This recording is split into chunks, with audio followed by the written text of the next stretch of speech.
Myelin sheath एक lipid है और लिपिड इंसुलेटर होते हैं, वहां से इलेक्ट्रिकल सिग्नल पास नहीं कर सकता। जो सेल मेम्ब्रेन है वो कैसे इलेक्ट्रिकल सिग्नल पास करती है, हम जब हमें अगेंस्ट से कंसंट्रेशन ग्रेडियंट करना होता है, ये काम आपके करते हैं पंप। कौन करते हैं? पंप। पहले पॉजिटिव अंदर आ रहा था जो था सोडियम, अब पॉजिटिव बाहर जा रहा है, वो कौन है? पोटाशियम। तो जब पोटाशियम बाहर जाएगा एवरीथिंग विल गो रिवर्स। अब क्या हो जाएगा? आप पॉजिटिव बाहर दे रहे हो तो अंदर की तरफ नेगेटिव, बाहर की तरफ। ट्रांसमिशन ऑफ नर्व इंपल्स होती है with the help of synapses. Synapses दो तरीके के हैं, एक केमिकल और एक electrical. Hello and welcome to Raftaar with Diksha Sharma ma'am. और बेटा आप यहाँ पर मेरे साथ पढ़ रहे हैं chapter neural control and coordination. तो चलिए इस चैप्टर में देखते हैं आगे क्या है। जैसे कि हमने आपको लास्ट क्लास में क्या पढ़ाया था, इंट्रोडक्शन, कि नर्वस टिश्यू किस चीज़ का बना है। तो आज हम हमारे नर्वस टिश्यू के जो सबसे इम्पॉर्टेंट सेल है न्यूरॉन, उनके बारे में पढ़ेंगे कि वो काम क्या करते हैं और कैसे करते हैं। हमने एक प्रॉपर्टी करी थी कि जो न्यूरॉन्स होते हैं दीज आर एक्साइटेबल सेल। ये क्या हो जाते हैं बेटा? एक्साइट हो सकते हैं। अब इसी प्रॉपर्टी को हम इस चैप्टर में पढ़ेंगे जिसे हम कहते हैं nerve impulse. So let's get started. All right, so if I talk about the nerve impulse होता क्या है? What is this? Nerve impulse को अगर हम डिफाइन करें, दीज आर इलेक्ट्रिकल सिग्नल्स जो आपके नर्व फाइबर की सेल मेम्ब्रेन के थ्रू पास होते हैं, राइट? तो हम कहते हैं ना कि आपकी जो न्यूरॉन्स होते हैं देर एक्साइटेबल। तो वो एक्साइटेबल क्यों है? क्योंकि उनमें से करंट दौड़ रहा है और उसी करंट को, उसी सिग्नल को हम नर्व इंपल्स कहते हैं। तो what is the nerve impulse? It is electrical signal, it is the electrical signal, electrical signal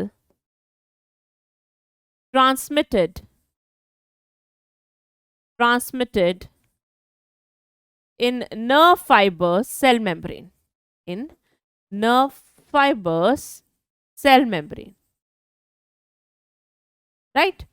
अब हमने यहाँ पर एक सेल का बहुत इंपॉर्टेंट कंपोनेंट डिस्कस किया है, that is cell membrane. But अगर आपको थोड़ी बॉटनी में सेल चैप्टर याद होगा तो वहां पर आपने सुना होगा कि जो सेल होता है वो फॉस्फोलिपिड का होता है ना। सेल की जो सेल मेम्ब्रेन होती है वो फॉस्फोलिपिड की बाइलेयर होती है, लाइक दिस, राइट? यही पढ़ा था। और हमने कहा था कि माइलिन शीथ एक लिपिड है और लिपिड इंसुलेटर होते हैं, वहां से इलेक्ट्रिकल सिग्नल पास नहीं कर सकता। सो जो सेल मेम्ब्रेन है वो कैसे इलेक्ट्रिकल सिग्नल पास करती है, तो उसके लिए रिस्पॉन्सिबल हैं इसमें प्रेजेंट आयन चैनल्स। क्या है बेटा इसमें? Ion channels. जो ये इलेक्ट्रिकल सिग्नल पास होता है, जो ये इलेक्ट्रिकल सिग्नल पास होता है, ये सिग्नल पास होता है अक्रॉस द सेल मेम्ब्रेन। जैसे अगर मैं बात करूं, ये एक सेल है, ठीक है, ये न्यूक्लियस है, तो जो भी इलेक्ट्रिकल सिग्नल होगा इस सेल मेम्ब्रेन के बीच में से दौड़ेगा, अक्रॉस द सेल मेम्ब्रेन होगा, वो सेल के अंदर नहीं होगा। तो यहाँ पर सेल मेम्ब्रेन को ये इलेक्ट्रिकल सिग्नल अपने तरफ दौड़ाने के लिए या इलेक्ट्रिकल सिग्नल को प्रोड्यूस करने के लिए अपने पास चार्जेस रखने होंगे। तो हमने तो कहा कि हमारी सेल मेम्ब्रेन क्या है? इंसुलेटर है। तो यहाँ पर ये जो चार्ज का आदान प्रदान होगा वो होगा with the help of ion channels. तो मान लो ये एक आयन चैनल है, आपने बॉटनी में पढ़ा होगा कि इसमें प्रोटीन्स होते हैं, इंट्रिंसिक प्रोटीन, इंटीग्रल प्रोटीन पढ़े थे। ये वही प्रोटीन है बेटा। इन प्रोटीन की हेल्प से जो आपके आयन्स हैं वो मूव कर सकते हैं। For example this is a sodium ion, right? अब ये सोडियम आयन जब यहाँ पर जाएगा तो इधर ये पॉजिटिव हो जाएगा, राइट? और इधर क्या हो जाएगा? Negative. So here do not confuse it with the electron. जैसे इलेक्ट्रॉन लूज कर देते हो तो वहां पे नेगेटिव हो जाता है, यहाँ पे पूरा सोडियम जा रहा है और उसके पास पॉजिटिव चार्ज है, तो इसलिए ये वाली साइड बेटा क्या हो जाएगी? पॉजिटिव हो जाएगी, और ये वाली क्या हो जाएगी? नेगेटिव हो जाएगी। तो इस तरह से चार्ज का चेंज आता है सेल मेम्ब्रेन के थ्रू। Though cell membrane is electrically neutral but still यहाँ पर चार्ज डिफरेंस बनता है, and that is due to transfer of the ions. And ये आयंस इससे कैसे ट्रांसफर हो पाते हैं? ये हो पाते हैं with the help of these channels, जिनको हम कहते हैं बेटा आयन चैनल्स, राइट? क्या कहते हैं? Ion channels. फाइन। सो एक लाइन जरूर लिख लेना, आगे बहुत काम आएगी। The cell membrane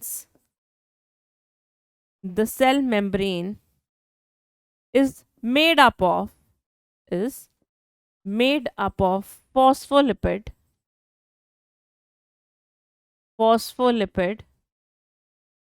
which is an insulator, which is an insulator, which is an insulator. So the ions move, so the ions will move through ion channels. So the ions will move through ion channel. I hope that's pretty clear to everyone, right? So we say कि आपकी जो ये membrane है इसके through आपका electrical signal जाता है. मान लो ये इलेक्ट्रिकल सिग्नल ऐसे दौड़ रहा है, ठीक है, या ऐसे इधर पॉजिटिव कर दो इधर नेगेटिव कर दो, fine.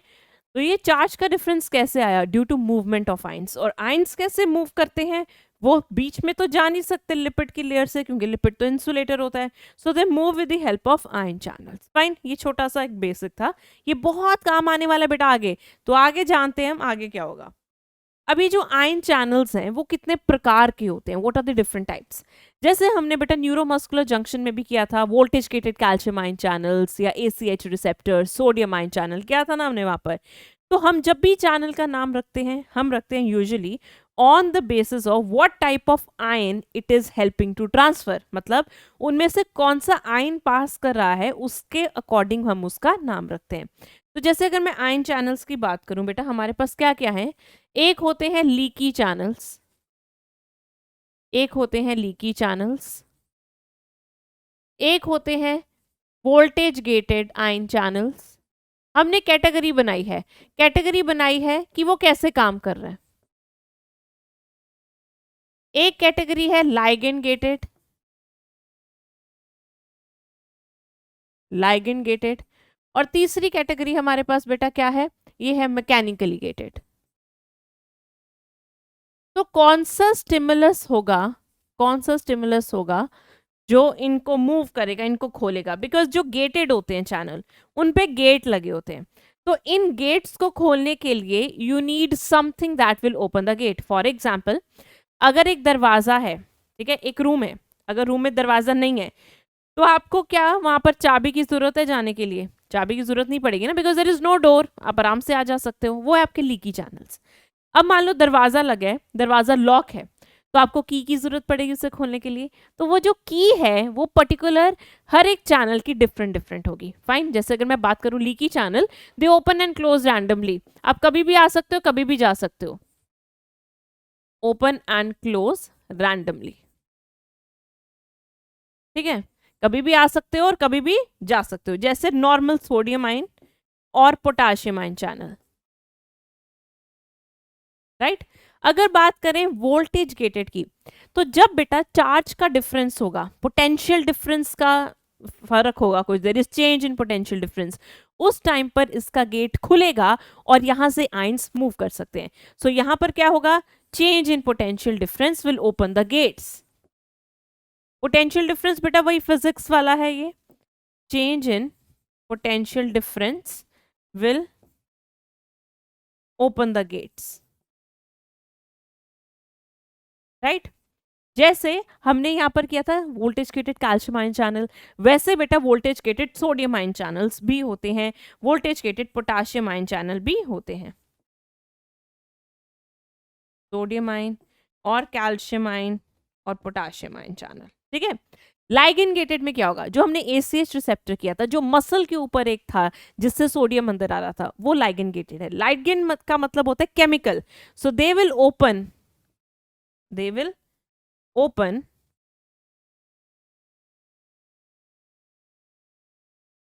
on stimulus by a chemical.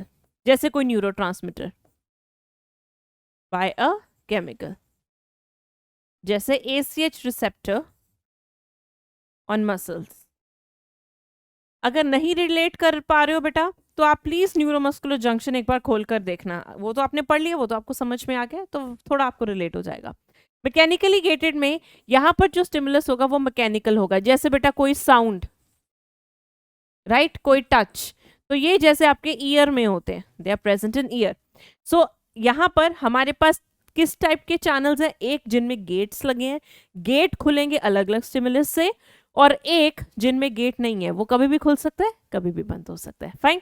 तो ये थे आयन चैनल. और आयन चैनल का आपको पता ही है क्या मकसद है, क्योंकि सेल मेम्ब्रेन इंसुलेटर है, वो सीधा उसमें से आयंस नहीं पास कर सकते, इसलिए नेचर ने क्या दिया, दरवाजे लगा दिए कि उनमें से आयंस आराम से पास हो सके। अब वो दरवाजे कई बार वैसे ही खुले होते हैं, कई बार गेट भी लगे होते हैं।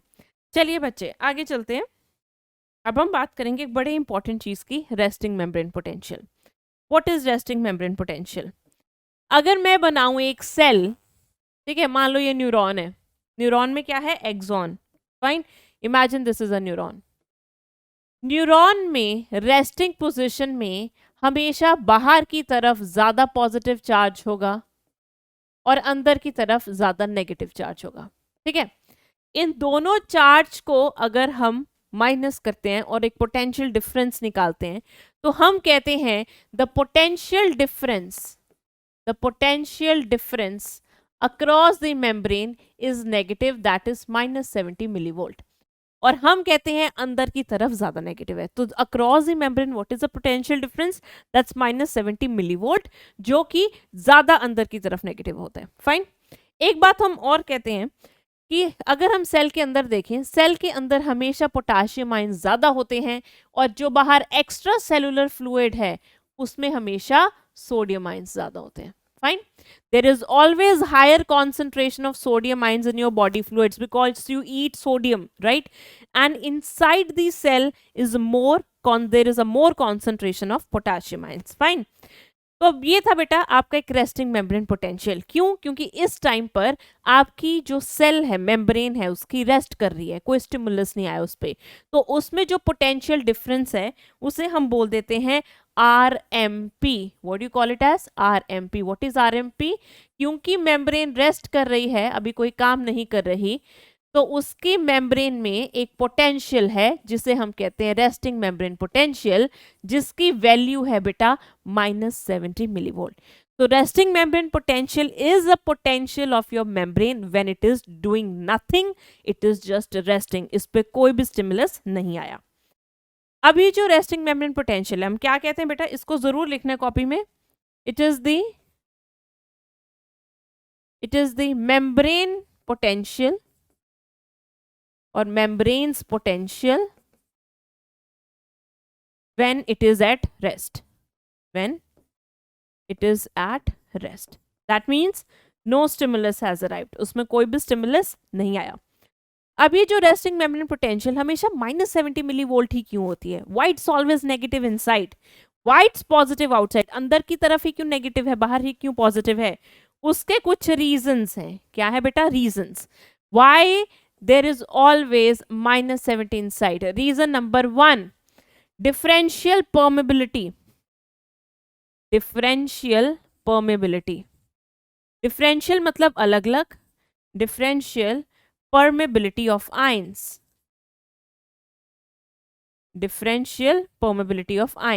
ठीक है, कैसे? देखो, अगर मैं बोलूं ये मेरी एक मेम्ब्रेन है, ठीक है, और हम कहते हैं आउटसाइड, इनसाइड में सोडियम हमेशा बाहर ज्यादा होता है, पोटाशियम हमेशा अंदर ज्यादा होता है, हम यही बोलते हैं। अगर मैं बोलूं इस मेम्ब्रेन में आपके पास पोटाशियम आयन चैनल ज्यादा हैं, क्या ज्यादा हैं? Potassium ion channel. अगर आपके पास पोटाशियम आयन चैनल ज्यादा है और सोडियम आयन चैनल्स नहीं है, so there will be more efflux of potassium ion. Efflux मतलब बाहर जाना। क्योंकि पोटाशियम आयन चैनल ज्यादा है, so from high to low concentration, हमेशा ऐसे मूव होती है along the concentration, high to low concentration potassium ions बेटा बाहर जाएंगे, जिससे बाहर पॉजिटिव चार्ज ज्यादा जाएगा, एज अ रिजल्ट अंदर नेगेटिव हो जाएगा। अब जब ये बाहर गया तो क्या हुआ बेटा, इससे बाहर पॉजिटिव हो गया, क्योंकि बाहर पोटाशियम ज्यादा हो गया, अंदर क्या हो गया? Negative, right. सो इसे कहते हैं डिफरेंशियल परमेबिलिटी ऑफ आयंस, की आयंस की परमेबिलिटी मतलब उसकी मूवमेंट अलग तरीके से हो रही है, because there is more movement of और परमेबिलिटी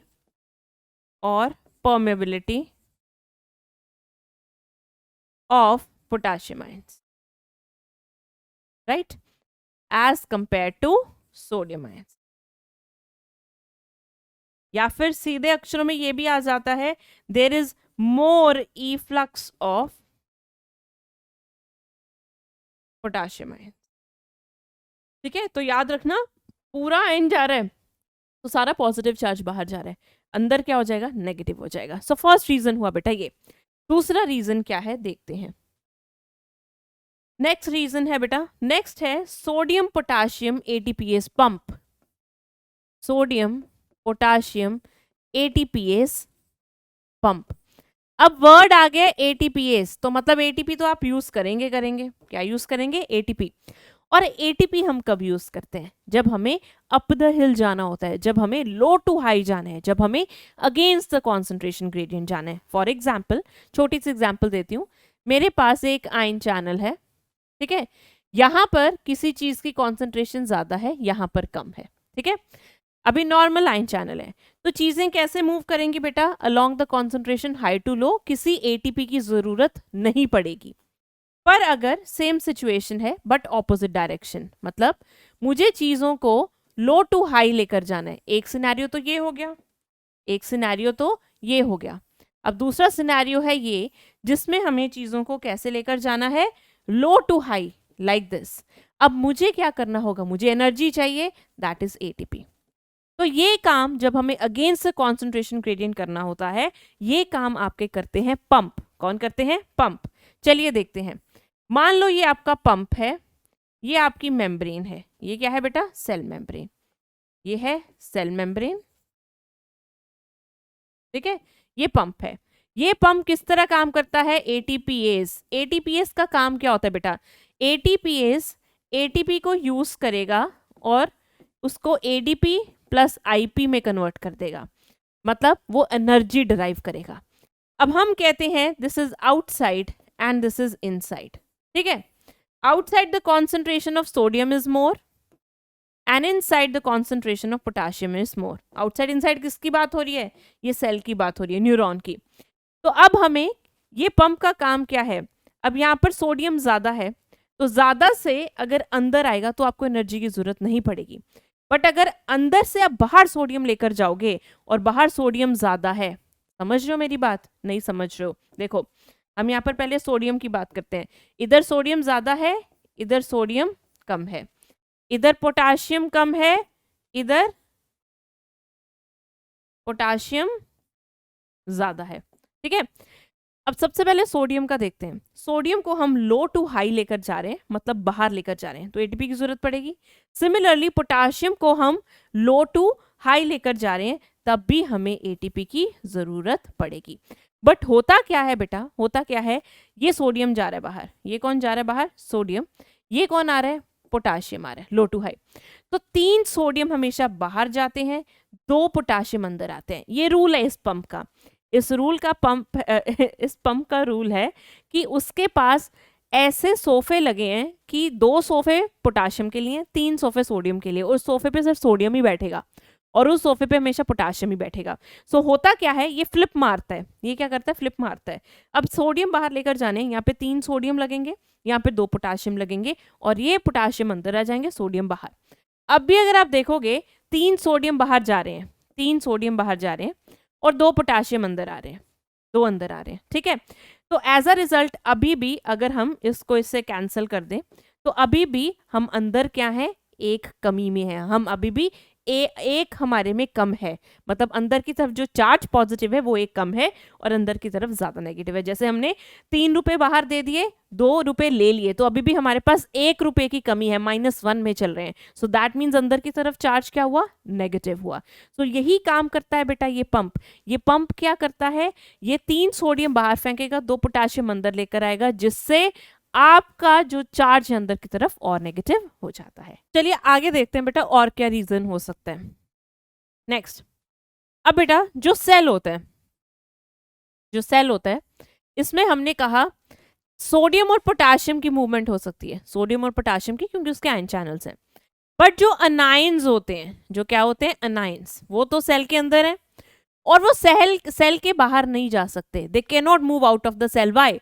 बिकॉज आपने केमिस्ट्री में पढ़ा होगा जो अनाइंस होते हैं उनका साइज बड़ा होता है, और साइज बड़ा है वो वैसे तो जा ही नहीं पाएंगे, और दूसरा उसके आयन चैनल्स भी नहीं होते। तो बाहर की तरफ अगर मैं बोलूं पॉजिटिव चार्ज बन रहा है सोडियम आयंस पोटाशियम आयंस की लेन देन की वजह से, तो जो अनाइंस होंगे they are negatively charge, what are they are negatively charge, ये यहाँ पर आके कलेक्ट हो जाएंगे, जिससे across the membrane potential difference create हो गया। यही चाहिए था हमें, अक्रॉस द मेम्ब्रेन हमें यही तो चार्ज डिफरेंस चाहिए था। तो ये चार्ज डिफरेंस अनाइन की वजह से भी बनता है। तो अनाइंस की क्या स्टोरी है, दोबारा बता रही हूँ, ध्यान से सुनना। अनाइंस बड़े साइज के हैं, दे कैन नॉट मूव आउट, ये बाहर नहीं जा पाएंगे।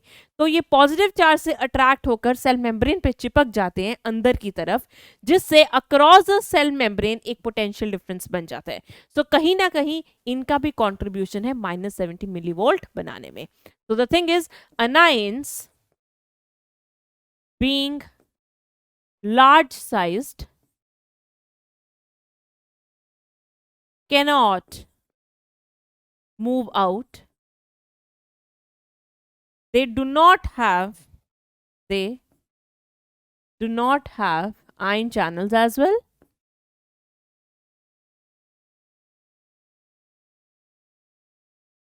So they get attracted towards positively charged or positive charge outside cell membrane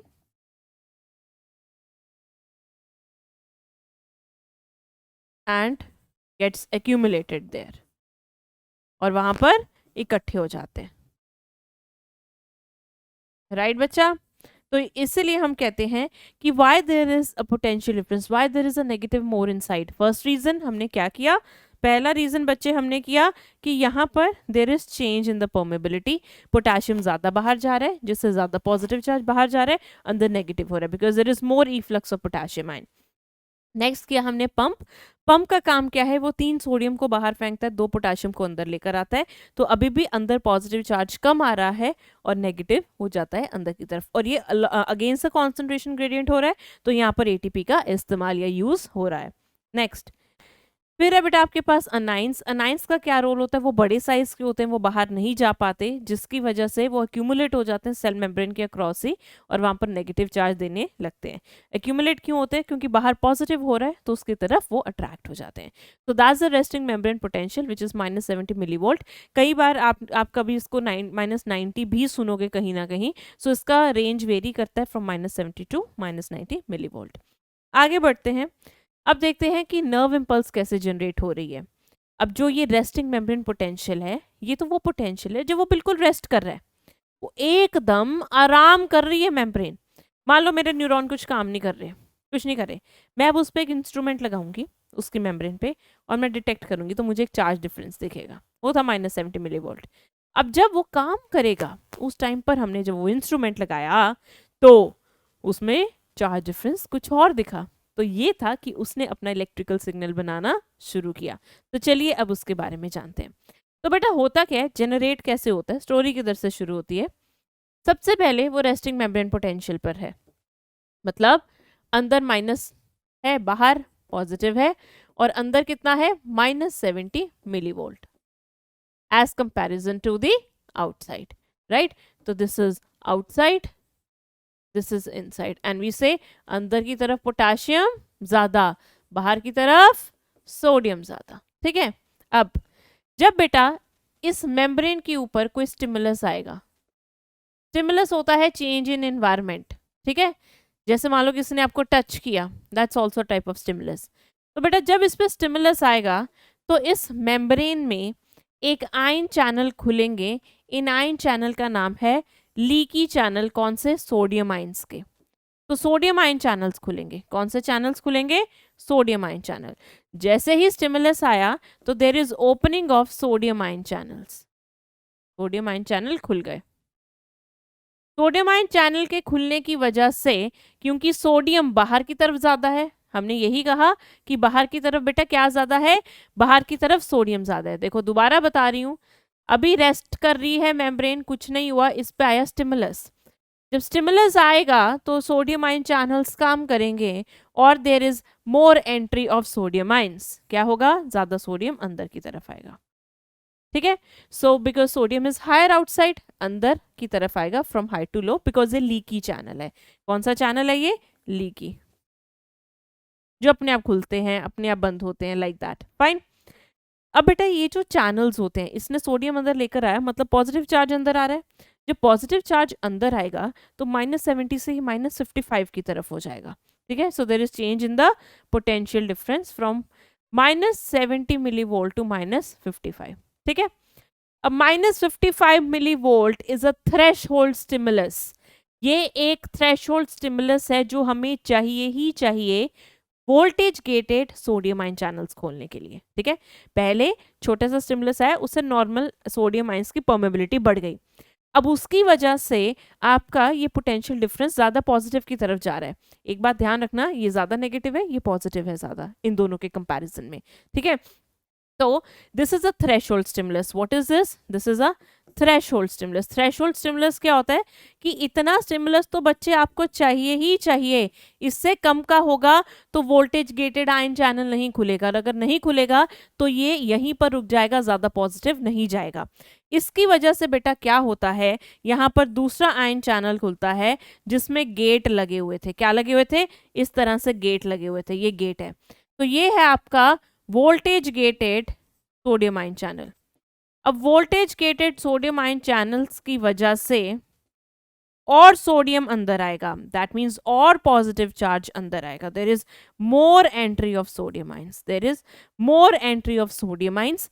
as a result इतना ज्यादा सोडियम आयन अंदर आया कि पोलैरिटी रिवर्स हो गई। पोलैरिटी रिवर्स हो गई, पहले बाहर पॉजिटिव था, अब अंदर पॉजिटिव हो गया, और बाहर क्या हो गया बेटा? नेगेटिव हो गया। इस स्टेट को बेटा हम कहते हैं डीपोलराइजेशन। ठीक है, डीपोलराइजेशन में क्या हो रहा है बेटा? ये हो रहा है कि अंदर की तरफ वो पॉजिटिव और बढ़ता जा रहा है, और एक ऐसी स्टेज आती है जब वो +30 मिली वोल्ट तक चला जाता है, और हम कहते हैं यहाँ पर हीरो ने एक्शन मारा। तो यही है एक्शन पोटेंशियल, मतलब दिस इज द पॉइंट जब हम कहते हैं उसमें इलेक्ट्रिकल सिग्नल बन गया। So this potential that is +30 millivolt is the one in which it is doing some action, जिसमें इसकी polarity completely reverse हो चुकी है। तो ये है +30 millivolt which occurs due to depolarization, right? पहला सवाल इसमें आता है बेटा, सबसे पहले what is resting membrane potential? -70. What is the threshold stimulus? -55. Depolarization में अंदर पॉजिटिव होता है, बाहर पॉजिटिव होता है, अंदर पॉजिटिव होता है। दूसरा क्वेश्चन, डीपोलराइजेशन की टाइम पर क्या होता है? कौन से चैनल खुलते हैं? सोडियम आयन चैनल्स खुलते हैं। या फिर अगला क्वेश्चन कि कौन से आयंस की एंट्री की वजह से डीपोलराइजेशन होती है? Sodium ion. तो ये भी क्वेश्चन आता है एंट्री या एग्जिट। सो डीपोलराइजेशन होती है सोडियम आयंस की एंट्री की वजह से। क्यों? क्योंकि this is inside, this is outside. ठीक है, अब ये +30 मिलीवोल्ट हो गया। अब इसको वापस जाना है, वापस जाएगा तो वापस कैसे जाता है? Let's see. अब नेक्स्ट स्टेप क्या होगा बेटा? क्योंकि अब पोटेंशियल डिफरेंस फिर से चेंज हो गया, पोटेंशियल डिफरेंस फिर से चेंज हो गया, तो अब अगले चैनल खुलेंगे, ये भी गेट वाले हैं, वोल्टेज गेटेड। ये कौन से चैनल है बेटा? ये है voltage gated potassium ion channel. Voltage gated potassium ion channel.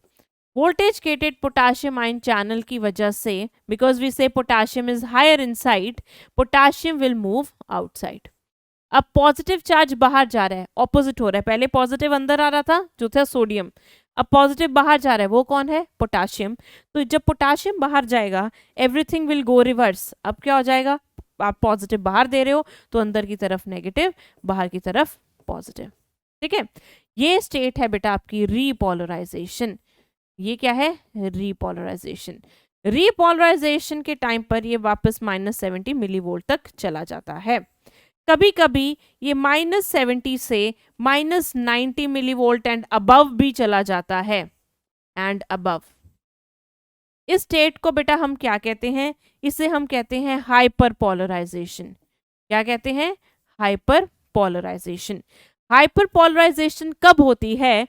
जब -70 मिलीवोल्ट पे रीपोलराइजेशन तो हो गई, but there is more opening of potassium ion channel. कौन से? Voltage gated potassium ion channel. जब voltage gated potassium ion channel ज्यादा time तक खुले रह जाते हैं तो ज्यादा पॉजिटिव चार्ज, दैट इज ज्यादा पोटाशियम बाहर जाता रहेगा, जिससे और अंदर की तरफ नेगेटिव होगा। इस स्टेट को हम कहते हैं हाइपर पोलराइजेशन। क्या कहते हैं बेटा? हाइपरपोलराइजेशन। इतनी बात समझ में आई? दोबारा बता रही हूँ, सबसे पहले रेस्ट कर रहा था, स्टिमुलस आया तो सोडियम आयन चैनल खुला, सोडियम आयन चैनल ने इसको पॉजिटिव की तरफ ले गया, so this is type of stimulus, threshold stimulus to open voltage gated sodium ion channel. तो ये एक थ्रेशोल्ड स्टिमुलस है voltage gated sodium ion channel को खोलने के लिए।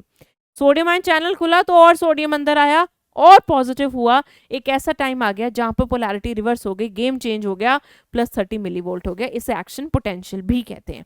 तो डीपोलराइजेशन में जब +30 मिलीवोल्ट की सिचुएशन पहुंच जाती है उसे हम एक्शन पोटेंशियल कहते हैं। अब उसके बाद इस पोटेंशियल पे voltage gated potassium ion channel खुलेगा, ये खुलेगा तो पोटेशियम बाहर जाएगा, पॉजिटिव चार्ज बाहर जाता है तो अंदर नेगेटिव होता है। अब हम इसे कहते हैं रीपोलराइजेशन हो रही है। रीपोलराइजेशन कई बार -90 तक पहुंच जाती है, इसे हम हाइपरपोलराइजेशन कहते हैं। ये क्यों होती है? जब ज़्यादा टाइम तक voltage gated potassium ion channel खुले रह जाते हैं। फाइन। तो अब बेटा मैं आपको एक चीज़ बताऊंगी, यहाँ पर बहुत ही इंटरेस्टिंग सी चीज़ है, इसको बहुत ध्यान से सुनना बेटा। देखो, all right, give me a moment.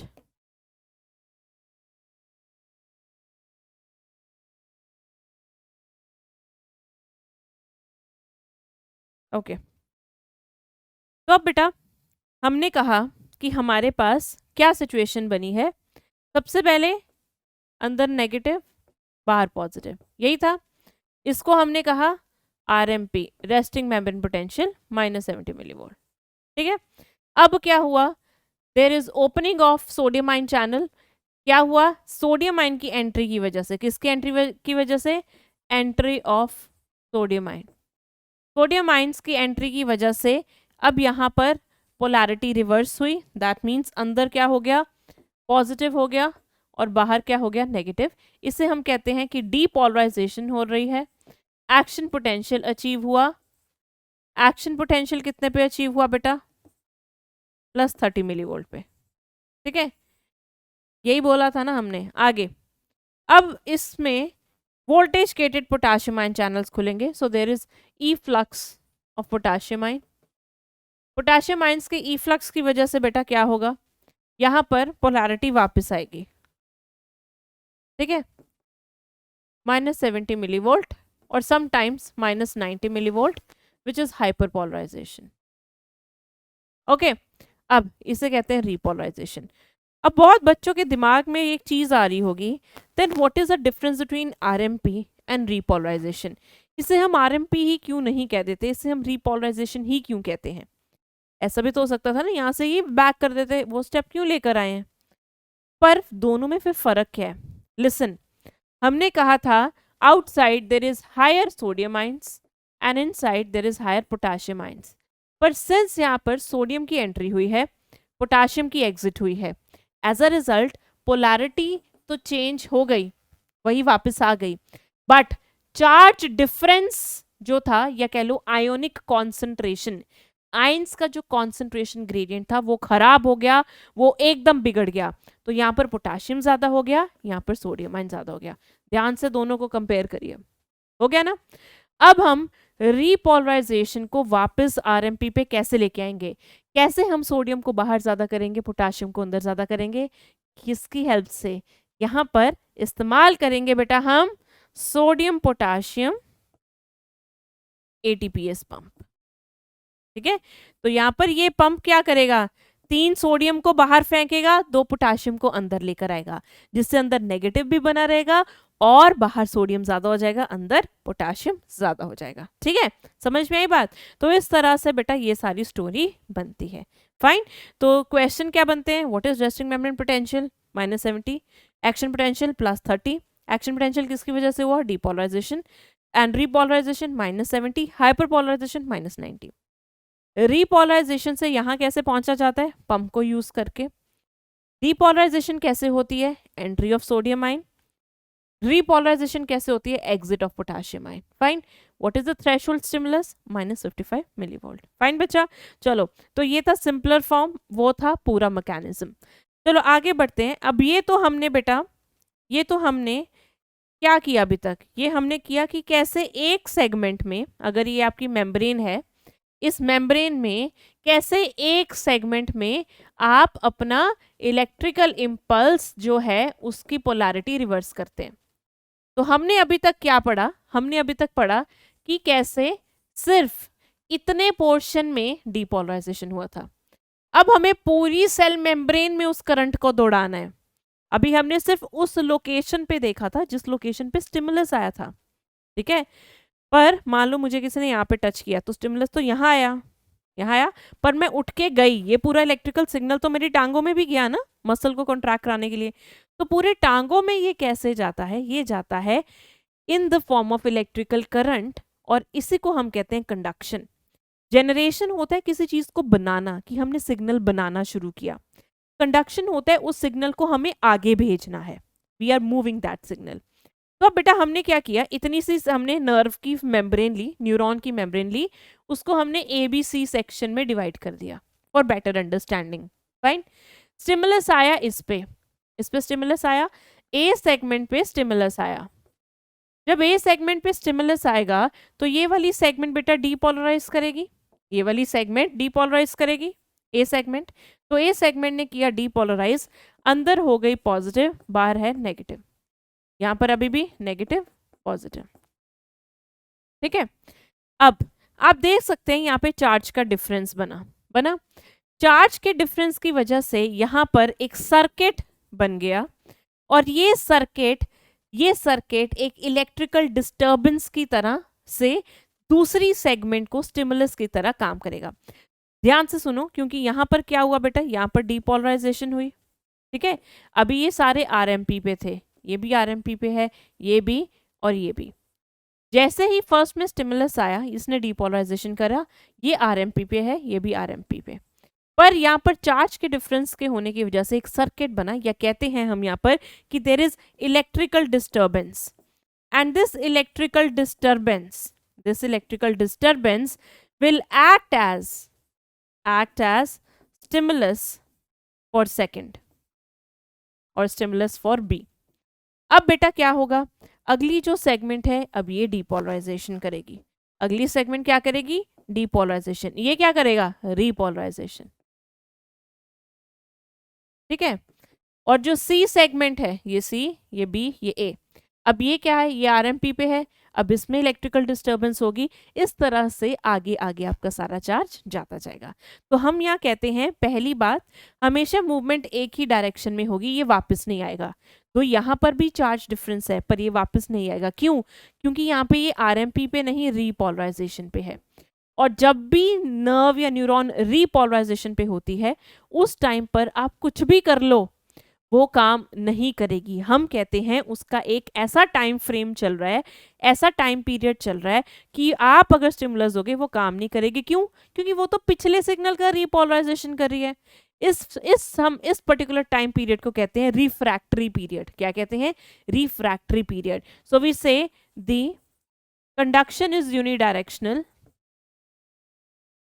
Conduction is unidirectional मतलब एक ही डायरेक्शन में जाएगी, कॉज और because the previous segment is in refractory period,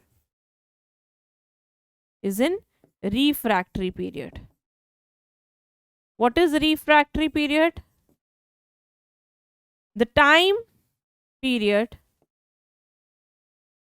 period where the segment will not respond to stimulus. क्यों? क्योंकि वो ऑलरेडी प्रीवियस स्टिमुलस का काम कर रहा है, वो भी रीपोलराइजेशन कर रहा है। क्योंकि उसका रीपोलराइजेशन में आपको वैसे ही पता है बेटा, यहाँ पे तो वैसे ही चार्ज का डिफरेंस रह जाता है, खराब हो जाता है, आयनिक कॉन्सेंट्रेशन खराब हो जाता है। कैसे? इधर क्या हो जाएगा, इधर सोडियम आयन ज़्यादा हो जाएगा, इधर पोटाशियम आयन। तो ये पीरियड ऐसा होता है कि जहाँ पे अभी उसने अपनी आयनिक कॉन्सेंट्रेशन सेट नहीं किया पंप की हेल्प से, अभी वो करेगा तो उसको टाइम चाहिए। तो इतने में ये वाला खुद रीपोलराइजेशन पे आ जाता है, इसीलिए ये वापस नहीं जा पाता। तो ये था बेटा कंडक्शन। ये कंडक्शन बेटा सीधी सीधी चलती है। This conduction it goes without any stoppage, continuously चल रही है। तो ऐसी कंडक्शन को हम कहते हैं कंटिन्यूअस कंडक्शन। ये कौन सी है बेटा? कंटिन्यूअस कंडक्शन, इसमें बीच में कोई भी रुकावट नहीं है, और ये होती है नॉन माइलिनेटेड न्यूरॉन्स में।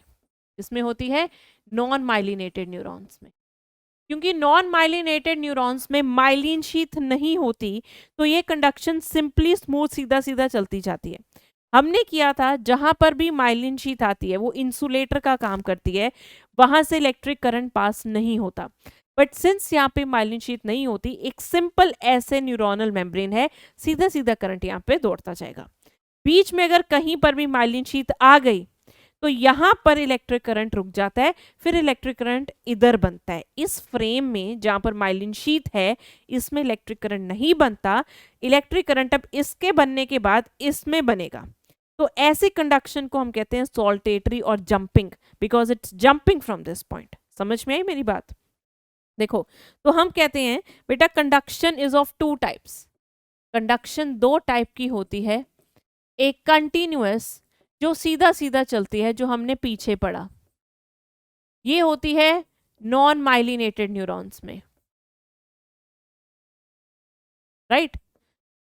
एक कंडक्शन बेटा होती है सॉल्टेटरी। सॉल्टेशन का मतलब होता है जंप। इसमें क्या होता है, अगर मेरे पास ये न्यूरॉन है, न्यूरॉन में बेटा एक जगह पर यहां पर मान लो माइलिन शीथ आ गई, आ गई, आ गई। इधर आपका स्टिमुलस बन रहा है, इधर आपका स्टिमुलस बन रहा है। मान लो ये वाली सेगमेंट डिपोलराइज करी है। अब ये जो करंट है ये इधर नेगेटिव है। अब इधर तो करंट कोई नहीं बनेगा, चार्ज बनेगा इनके बीच में, इनके बीच में डिस्टर्बेंस होगा। अब ये जंप कर कर एक जगह से दूसरी जगह जाएगी, इसलिए इसे हम सॉल्टेटरी और जंपिंग कहते हैं। तो ये किस में होती है? माइलिनेटेड नर्व फाइबर्स में। ये होती है माइलिनेटेड नर्व फाइबर्स में, इट्स जंपिंग। ओके, तो ये क्या कर रही है बेटा? जंप कर रही है। तो इसके कंपैरिजन में जो सॉल्टेटरी होती है वो हमेशा फास्ट होती है, क्योंकि जंप कर रही है, तो इट इज फास्टेस्ट और फास्टर देन कंटिन्यूअस। प्लस क्योंकि इसमें कितने फ्रेगमेंट में तो चार्ज डिफरेंस बनेगा ही नहीं, जहां जहां माइलिन शीथ है, तो आयोनिक कॉन्सेंट्रेशन भी डिस्टर्ब नहीं होगा। सो इसमें एटीपी भी यूज कम होगा, क्योंकि इस पर्टिकुलर फ्रेगमेंट में तो पंप चलेगा ही नहीं, पंप तो इधर चलेगा क्योंकि आयंस की डिस्टर्बेंस तो इधर हुई है। So less ATP is also used. समझ में आई बात? क्योंकि ये वाला फ्रेगमेंट तो काम ही नहीं कर रहा, तो इधर इधर ना सोडियम पोटेशियम की डिस्टर्बेंस हुई नहीं होगी, तो मतलब यहाँ पे पंप भी नहीं चलेगा, और पंप नहीं चलेगा तो एटीपी का यूज नहीं होगा। सो यहाँ पर कम एटीपी यूज करते हैं। So we say conduction is of two type, continuous and saltatory. Continuous सीधी सीधी जाती है, सॉल्टेटरी जंप करके जाती है। फाइन, चलो आगे बढ़ते हैं बेटा। Moving to the next, transmission. अब ट्रांसमिशन क्या होता है?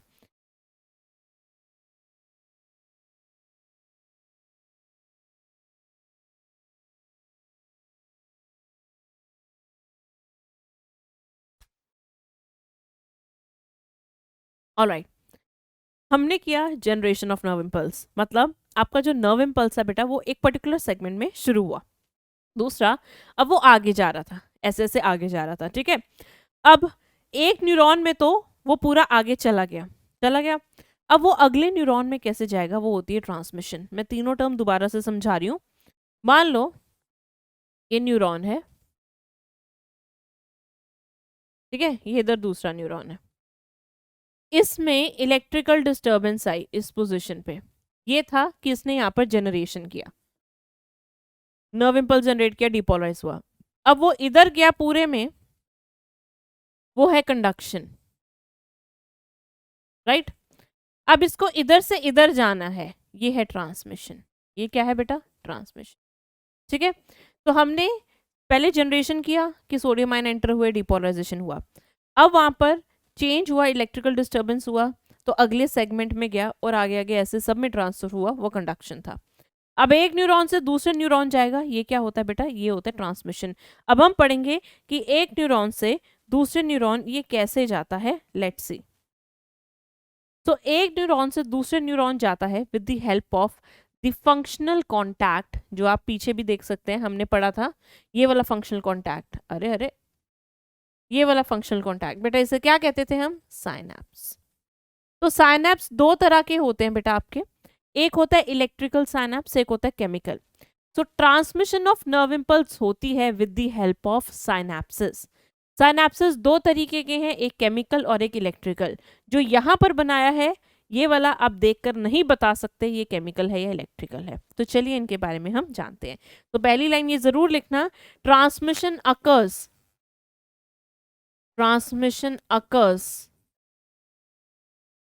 with the help of synapses। ठीक है, और synapses दो तरह के होते हैं, इलेक्ट्रिकल एंड केमिकल। राइट बच्चा? तो जो ये साइनैप्स होता है, what is the definition of a synapse? It's a functional contact between a neuron और अ मसल। जब न्यूरॉन और मसल के बीच में होता है तो इसे हम कहते हैं neuromuscular junction. So what's a synapse? Synapse is a functional contact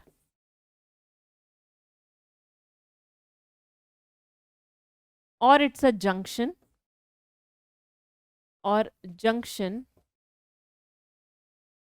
between two neurons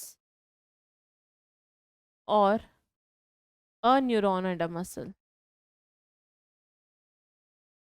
okay, और जब न्यूरॉन और मसल होता है उसे हम कहते हैं न्यूरोमस्कुलर जंक्शन। तो चलिए बेटा, सबसे पहले हम पढ़ेंगे chemical synapse. What we are talking about? Chemical synapse. बड़ा ही इंपॉर्टेंट है यार, ये ध्यान से समझना। केमिकल साइनैप्स वर्ड आ गया तो मतलब इसमें केमिकल इन्वॉल्व होंगे। Now what are these chemicals? These are neurotransmitters। What are these? Neurotransmitter। Let's see. If I say this is the axonal end of one neuron and this is the axon of the another neuron, ठीक है, और यहाँ पे जो contact बन रहा है ये साइनैप्स है। ये क्या है? ये पूरा साइनैप्स है। दो न्यूरॉन के बीच में जो स्पेस होती है, ये दोनों के बीच में जो स्पेस है, खाली जगह है, this is synaptic cleft। The complete junction is synapse, but this distance is synaptic cleft। ठीक है, तो अगर कोई पूछे सिनेप्टिक क्लेफ्ट क्या होता है, ये दोनों के बीच की खाली जगह है। वेयर साइनैप्स क्या है? दोनों के बीच का जंक्शन। ठीक है, अब ये जो न्यूरॉन है बेटा, ये जो न्यूरॉन जो साइनैप्स बनने से पहले है, उसे हम कहते हैं pre synaptic neuron. Whereas this membrane is known as, क्योंकि ये साइनैप्स के बनने से पहले है, इसे हम कहते हैं प्री साइनैप्टिक मेम्ब्रेन। क्या बोलते हैं? Pre synaptic membrane. Okay, I hope आपको ये टर्म्स क्लियर हो गए होंगे।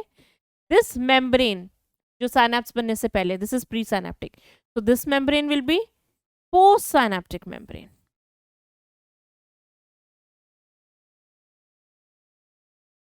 Post synaptic membrane. फाइन। अब जो ये वाला न्यूरॉन होगा, इसका ये एंड बल्ब होगा, साइनैप्टिक नोब होगा। इस साइनैप्टिक नोब में एक स्ट्रक्चर्स होंगे जिन्हें हम कहते हैं साइनैप्टिक वेसिकल, जिनके अंदर होगा न्यूरोट्रांसमीटर। क्या होगा? न्यूरोट्रांसमीटर। तो बेटा ये क्या है आपका? ये है साइनैप्टिक वेसिकल्स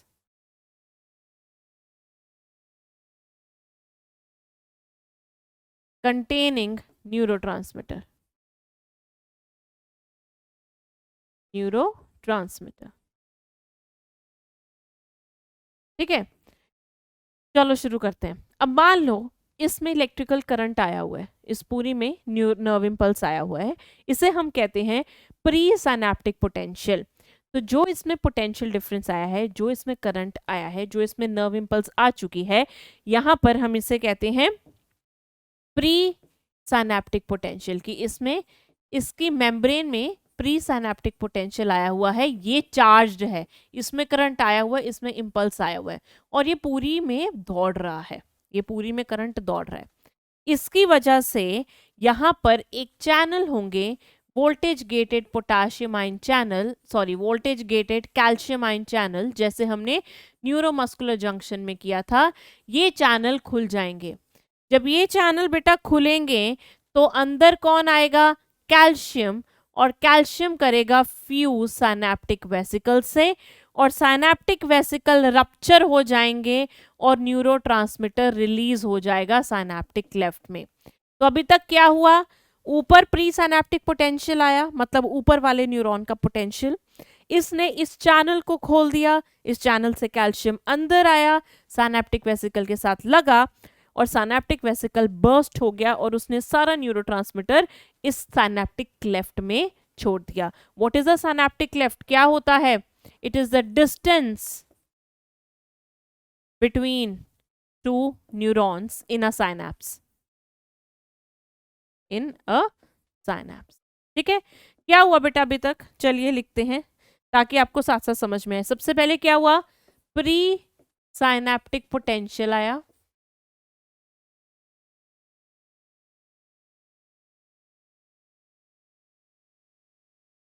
जिससे there is opening of voltage gated calcium ion channel, calcium ion fused with synaptic vesicle। Calcium ion किससे फ्यूज किया बेटा? सिनेप्टिक वेसिकल से फ्यूज किया। अब क्या हुआ, synaptic vesicle burst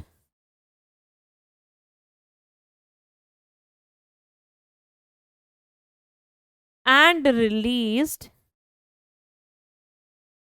neurotransmitter in synaptic cleft, in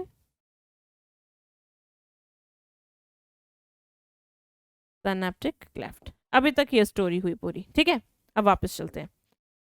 अब मान लो ये जो न्यूरॉन है, अब इस न्यूरॉन को दो काम हो सकते हैं, या तो हमें मसल कॉन्ट्रैक्शन कह रही हूँ, या तो हमें इस न्यूरॉन को बंद करना है, मतलब इसको इनहिबिट करना है, या फिर इस न्यूरॉन से काम करवाना है, जिसे हम कहते हैं एक्साइटेशन करवानी है।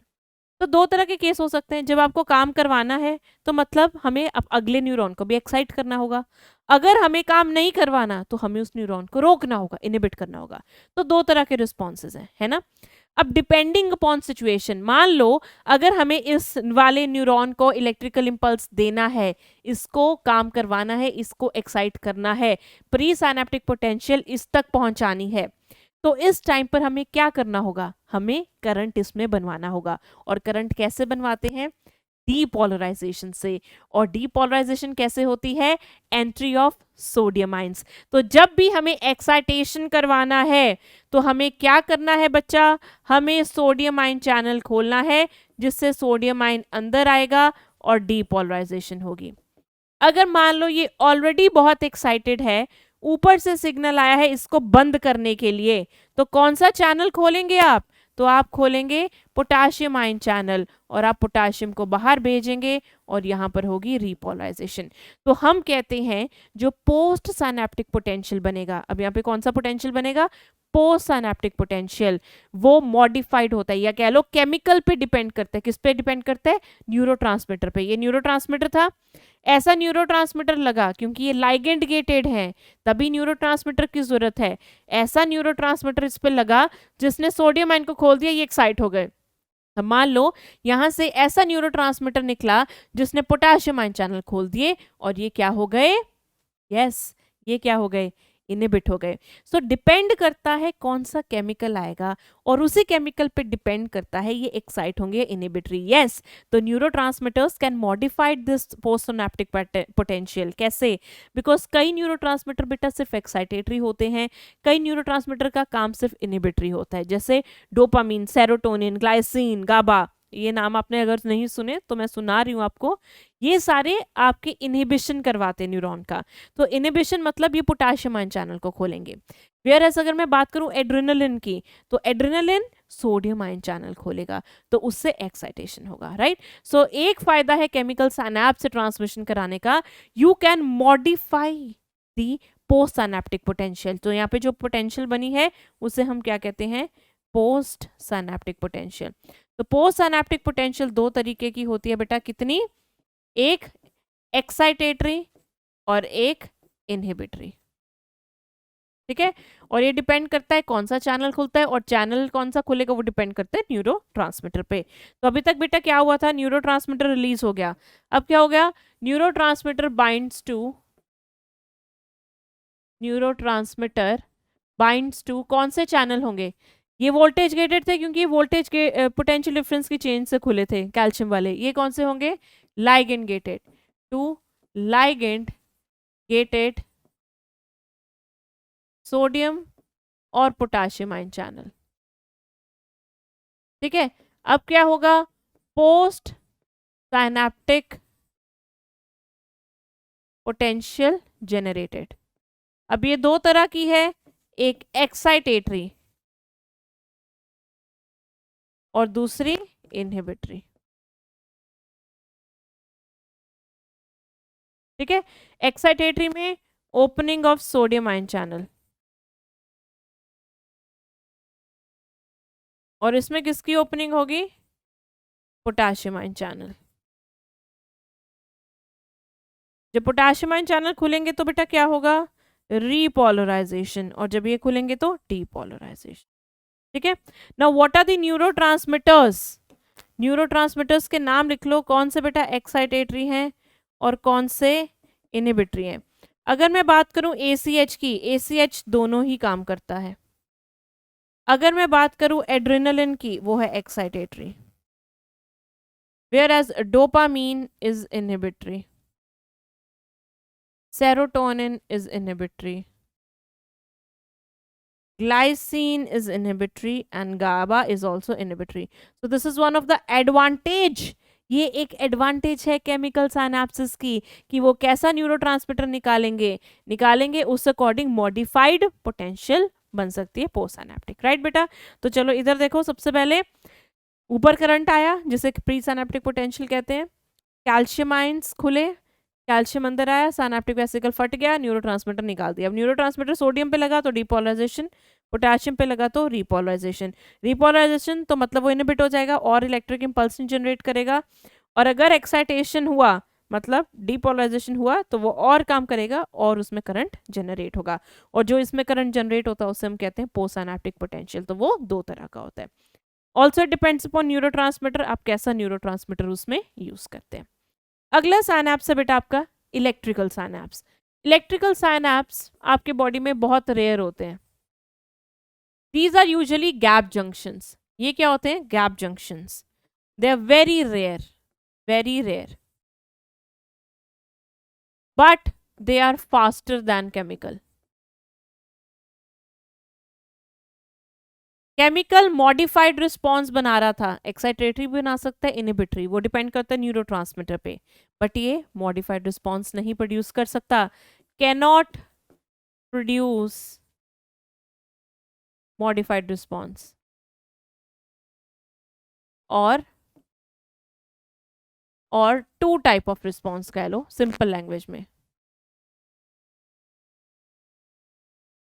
ठीक है, ये कैसा होता है फिर, देखिए जानते हैं। ये मान लो एक न्यूरॉन है प्री साइनेप्टिक, ये है पोस्ट साइनेप्टिक, इन दोनों के बीच में एक जंक्शन होगा जिसे हम कहते हैं गैप जंक्शन। क्या कहते हैं बच्चा इसको, गैप जंक्शन। तो एक्चुअल में इलेक्ट्रिकल साइनेप्सिस वर्क करते हैं with the help of gap junction. You can see दोनों की प्लाज्मा मेम्ब्रेन जुड़ी हुई है, there is no synaptic cleft, तो इनमें you will not see any synaptic cleft. Synaptic cleft क्या था बेटा, डिस्टेंस था दो न्यूरॉन के बीच में, इसमें आपको साइनेप्टिक लेफ्ट नहीं मिलेगी। मान लो ऊपर इलेक्ट्रिक करंट आया था तो अंदर सोडियम आया, बस ये सोडियम को अंदर ले जाएगा, तो इसीलिए इसमें कोई केमिकल मॉडिफिकेशन नहीं है, किसी कैल्शियम को नहीं आना, साइनेप्टिक वेसिकल को फ्यूज नहीं करना, तो इसीलिए ये फास्टर भी होते हैं। तो ये थे बेटा आपके इलेक्ट्रिकल साइनेप्स जो गैप जंक्शन के थ्रू काम करते हैं। ये बहुत रेयरली आपकी बॉडी में मिलते हैं, यूजुअली ये CNS में मिलते हैं। कहाँ मिलते हैं, CNS में, या फिर एम्ब्रियो में मिलेंगे। अदरवाइज ज्यादा आपकी बॉडी में केमिकल होते हैं, क्यों, because we need a modified response and उसके लिए chemicals are the bestest. Fine, so ये था बेटा आपका नर्व इम्पल्स कैसे बनती है, कैसे न्यूरॉन में दौड़ती है, और कैसे एक न्यूरॉन से दूसरी न्यूरॉन जाती है। बनती है मतलब जनरेशन, दौड़ती है मतलब कंडक्शन, एक न्यूरॉन से दूसरी न्यूरॉन जाती है मतलब ट्रांसमिशन। तो अब हम करेंगे बेटा कुछ क्वेश्चन, पहला question, the post synaptic potential is always excitatory, always inhibitory, both excitatory and inhibitory, none of these. तो हमने पोस्ट सिनेप्टिक पोटेंशियल किया था जो अगले न्यूरॉन में करंट जाता है, तो वो किसी भी तरह का हो सकता है, वो एक्साइटेटरी भी हो सकता है, वो इनहिबिटरी भी हो सकता है। तो आंसर बनेगा बेटा आपका थर्ड। अभी किया ना हमने केमिकल सिनेप्स में। Next, when a neuron is not conducting any impulse that is resting, the axonal membrane is comparatively more permeable too। जब वो रेस्ट कर रहा है उसमें कोई भी मतलब अभी कोई स्टिमुलस नहीं आया है, उस टाइम पर आपके जो मेम्ब्रेन है उसकी परमेबिलिटी किससे ज़्यादा होती है। ये हमने 3 फैक्टर्स किए थे कि अंदर नेगेटिव क्यों है। पहला फैक्टर था because there is more permeability of potassium ion, तो यहाँ पर आप वही लगाएंगे कि पोटाशियम आयन से परमेबिलिटी ज़्यादा होती है रेस्टिंग मेम्ब्रेन में। फाइन, तो आंसर बना बेटा 2। Fine, next, sodium potassium pump transport dash sodium outwards and dash potassium into the cell. तो ये तो सिंपल है क्वेश्चन, जो आपका ये पंप है ये कितने सोडियम बाहर फेंकता है 3, और कितने पोटाशियम अंदर लेकर आता है 2। सो आंसर क्या बनेगा 3 and 2, answer 2, right. 3 sodium and 2 potassium. और यूज क्या करेगा बताओ बताओ, एटीपी। चलो भाई आगे। The electrical potential difference across the resting plasma membrane is called as the, जो इलेक्ट्रिकल पोटेंशियल डिफरेंस है जब वो मेम्ब्रेन एकदम रेस्ट कर रहा है उसे हम क्या कहते हैं, resting membrane potential. Simple answer हुआ 1।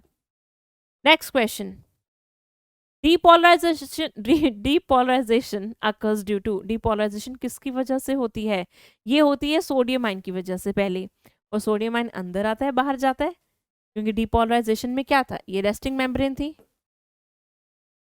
-70 मिलीवोल्ट, डीपोलराइजेशन में ये उल्टा हो जाएगा, तो मतलब पॉजिटिव चार्ज अंदर ज़्यादा है, मतलब एंट्री किसकी होगी, सोडियम आयन की। तो इस तरह अगर एग्जाम में कंफ्यूज हो जाओ तो बनाकर देख लेना, इजी हो जाता है। So there is influx of sodium ion, answer 3। Efflux का मतलब होता है बाहर जाना, इनफ्लक्स का मतलब होता है अंदर आना। Next, that's it. So this was about the nerve impulse. बेटा इसको बहुत आराम से ध्यान से समझना, पीछे पीछे कर लेना वीडियो, अगर ज़्यादा थोड़ा सा कभी लगे अरे भाई ये क्या हो गया, क्योंकि थोड़ा सा है यार, थोड़ा सा इसमें कॉम्प्लिकेशन बच्चों को लगती है, पर इतना भी नहीं है, कोई बॉम्ब नहीं है जो ये फूटेगा, right. So this was it about the nerve impulse. अगली क्लास में हम पढ़ेंगे क्या क्या पढ़ेंगे, आपका भेजा भेजा मतलब brain. So I meet you in the next class, till then इसको अच्छे से पढ़ना, रीड द एनसीईआरटी अभी तक जितनी भी हमने किया है, and everything will be crystal clear to you. Okay, tata bye, take care.